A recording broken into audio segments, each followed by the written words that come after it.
At my sister's engagement dinner, my mother gave her 26 letters, one for every birthday she had ever had. They were tied together with a pale blue ribbon, inside a wooden box with Rachel's name engraved across the lid. Mom was already crying before Rachel opened it. "I started writing these the night we brought you home from the hospital," she said. "I wanted to remember everything." Rachel covered her mouth. Everyone around the table went quiet. Mom smiled through her tears. "Your first word, your first day of kindergarten, the year you refused to wear anything except purple, your first dance, even the first time you had your heart broken." "Mom," Rachel said, laughing. Everyone laughed with her. I did too. Then Rachel looked across the table at me. She was still holding the first letter. "Wait, Mom, where are Claire's?" The room changed, not dramatically. No one dropped a glass. The music didn't stop, but I saw my mother's expression freeze, just for a second. "What do you mean?" she asked. "My letters. Did you write these for Claire too?" Mom looked at me, then back at the box. "Oh, honey, things were different when Claire was little. That was it. Things were different."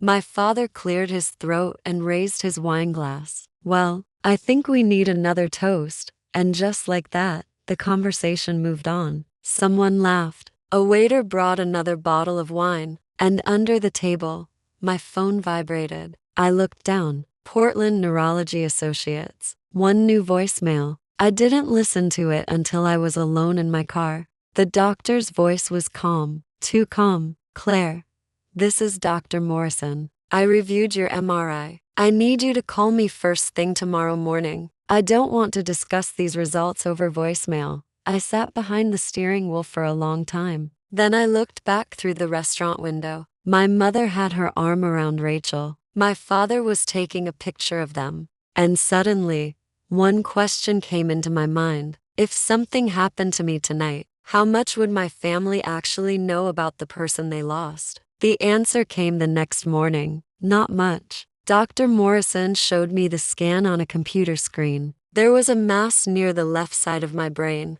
He explained where it was, what they knew, what they didn't know. He talked about more tests, treatment options, possible surgery. I heard words like tumor, pressure, neurological symptoms, but the sentence I remember most was much simpler. "You shouldn't go through this alone." I almost laughed. Instead, I said, "I'm not." The lie came automatically, the same way it had my entire life. "I'm fine. I've got it. Don't worry about me." By 32, those words came much easier than asking someone for help. That afternoon, Mom called. For one ridiculous second, I thought maybe she knew. Then she said, "What size tablecloth do you think I should order for the engagement party?" I looked down at the hospital bracelet still around my wrist. "I don't know. You're good at this stuff, Mom. I really don't know." She went quiet. "Are you okay?" There it was. The opportunity. 3 words. "I have a tumor." That was all I needed to say. Instead, I said, "Just tired."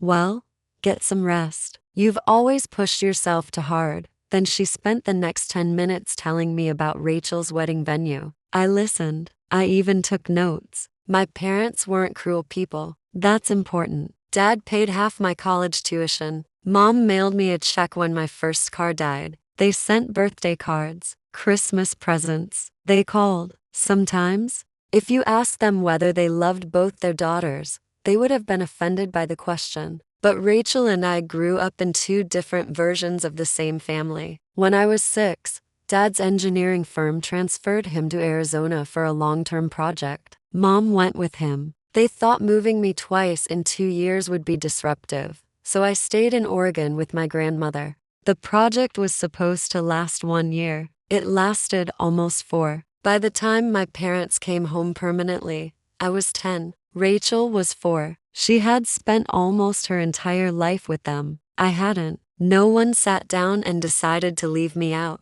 It happened slowly. Rachel cried when Mom left the room. I didn't. Rachel asked Dad to check under her bed for monsters. I already knew monsters weren't real. Rachel needed help with homework. I finished mine before anyone asked. Whenever relatives complimented me, Dad always said the same thing. Claire's easy, never gave us a day of trouble. For years, I thought that was praise, so I got better at it. At 18, I moved myself into college because Rachel had a regional soccer tournament. At 23, my boyfriend of for years left me for someone else. Mom called that night. I almost told her. Then she said Rachel was having problems with her roommate and asked if I could talk to her. So I did. At 27, I got promoted. Dad said, "Knew you would." Mom said, "That's wonderful, honey." Then she asked whether I thought Rachel should go back to graduate school. None of those moments seemed terrible by themselves. That's the strange thing about neglect. Sometimes it doesn't look like an empty refrigerator or a locked bedroom door. Sometimes it looks like a perfectly normal family photograph where nobody notices the same person is always standing at the edge. 3 weeks after Rachel's engagement dinner, I collapsed at work. I was an occupational therapist at a rehabilitation center outside Portland. That morning, I'd been helping a stroke patient named Harold learn how to button his shirt with one hand. I remember him finally getting the third button through. I remember smiling and saying, "See, told you you could do it." Then the room tilted. When I opened my eyes, Evelyn Carter was kneeling beside me. Evelyn was my former supervisor, 55, divorced, terrifyingly competent, and completely incapable of whispering, "Don't move, I'm okay, you're on the floor." I noticed. Then let's agree that your definition of okay needs work. At the hospital, she stayed. I told her she could leave. She ignored me. I told her I could get an Uber home. She ignored that too. Finally, she looked at me and said, "Claire, I've known you for 9 years. You only become this polite when you're hiding something." Something inside me gave up. I told her everything. The scans, the appointments, the tumor, the possibility of surgery. When I finished, Evelyn stared at me. "Who else knows?" "My doctor, Claire, and now you, your family?" I shook my head. "Why?" I gave her the easiest answer. "They're busy." Evelyn didn't accept it. "Try again." I looked toward the hospital window. Then I finally said the thing I had never said out loud. "I don't know how to need them." Evelyn was quiet for a moment. Then she pulled her chair closer. "All right." That was all. No speech. No promise that everything would be fine. She just stayed. And the next morning, she appeared at my apartment with soup I hadn't asked for. 2 months later, my doctors started talking seriously about surgery. The tumor wasn't responding the way they had hoped. There were risks, serious ones, but doing nothing carried risks too. At the hospital, a nurse handed me several forms: insurance, medical history, advance directive, emergency contact. I stared at that last section longer than all the others. Name, I wrote, Evelyn Carter. Relationship, I stopped. Friend sounded too small. Former supervisor sounded ridiculous. Finally, I wrote, friend. Then came the second authorized contact. Rachel Bennett, sister. Mom and Dad never appeared anywhere on the page. I didn't do it to punish them. I wasn't even angry. I simply imagined waking up frightened at 2 in the morning and asking someone to come. Evelyn would come. Rachel would come. With my parents. I wasn't sure. That was the entire decision. Rachel found out because she had never understood boundaries. She appeared at my apartment one Saturday carrying coffee and wedding magazines. "You ignored 3 texts." I was sleeping. At 2 in the afternoon? Yes. She walked straight into my kitchen. Then she saw the medication. I watched her pick up one bottle, then another. "Claire, put those down." "What are these?" "Rachel." Her face changed. She looked at me properly. I'd lost almost 15 pounds. There were dark shadows under my eyes. I was wearing a knit cap because I had become self-conscious about a patch of hair they'd shaved for one of the procedures. "Oh my God. Don't, Claire. What's happening?" I sat down, and for the second time in my life, I told someone the truth. Rachel started crying before I finished. Then she got angry. Not at me, at everything. "How long have you known?" "A few months." "A few months? Keep your voice down. You have a brain tumor. And mom is sending you pictures of centerpieces? I almost smiled. That pretty much sums it up. Rachel grabbed her phone. I reached across the table. No, Claire. Don't tell them. They're our parents. I know. They deserve to know. That one hurt. I pulled my hand away. Do I deserve to decide? Rachel stopped. Of course. Then don't tell them. She started crying again. I don't understand you. I know. Do you hate them? No. Then she asked something I wasn't expecting. Do you hate me? What? All those years. Everything they did for me. Everything I got that you didn't. Rachel, I didn't know. I reached across the table and took her hand. You didn't take anything from me. She looked at me. They gave it to you.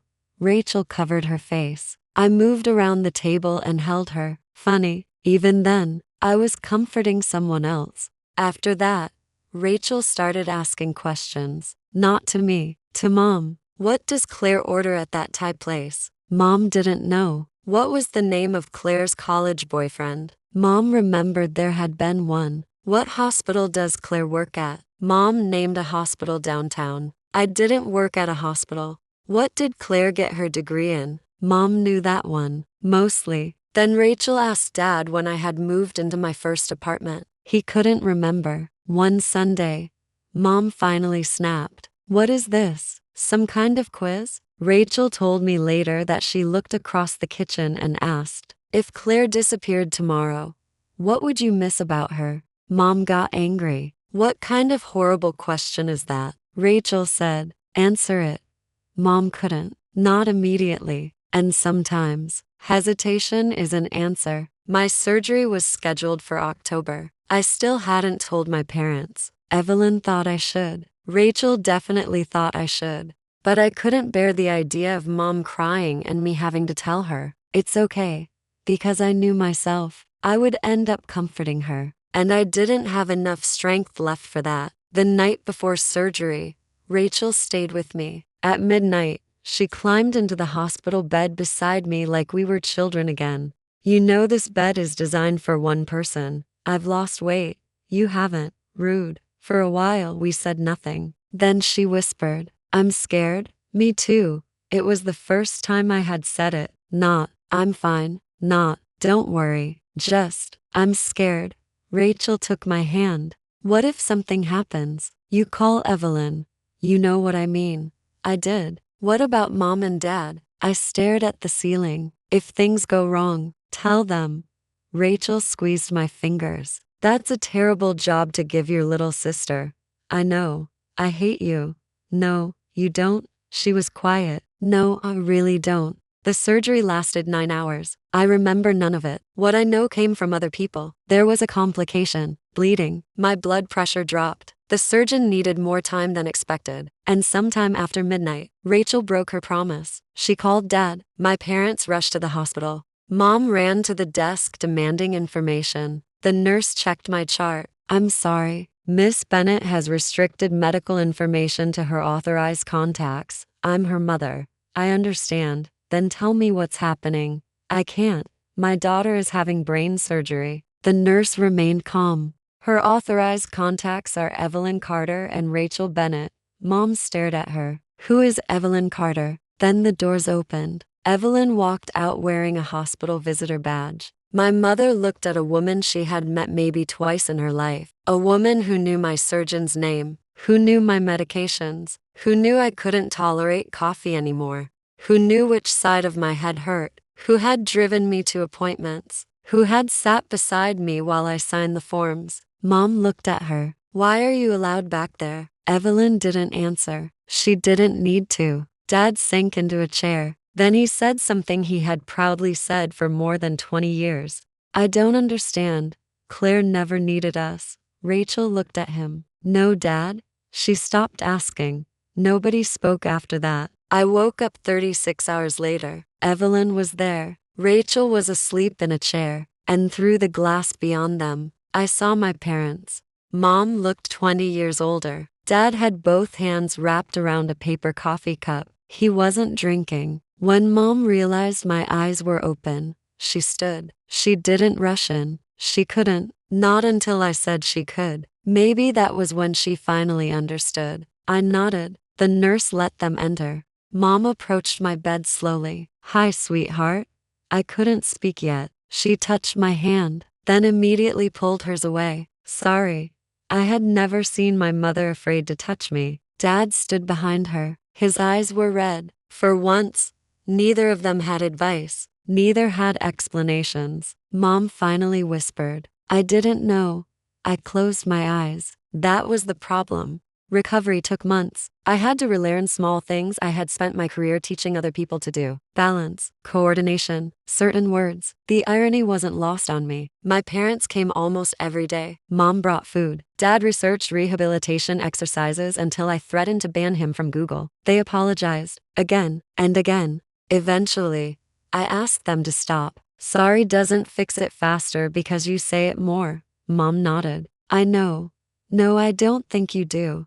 She started crying. This time, I didn't comfort her. "I don't hate you," I said. "Either of you."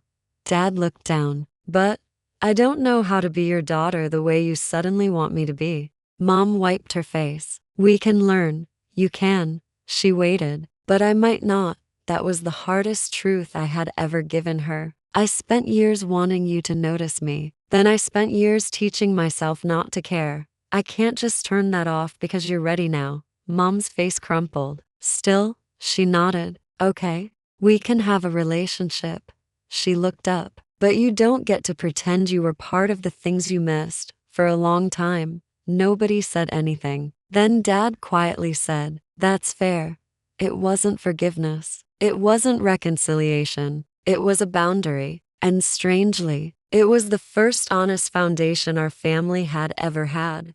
Rachel postponed her wedding. I told her not to. She told me to mind my own business. 6 months later, I stood beside her while she got married. Mom didn't make a speech about 26 letters. She didn't talk about perfect childhood memories. She kept it simple. She told Rachel she loved her. Then she looked at me, just for a second. No performance, no public apology. I appreciated that. After the wedding, Evelyn and I sat outside with champagne. "You did good," she said. "At what?" "Staying." I knew she wasn't talking about the wedding. I rested my head against her shoulder. "You know you're stuck with me now.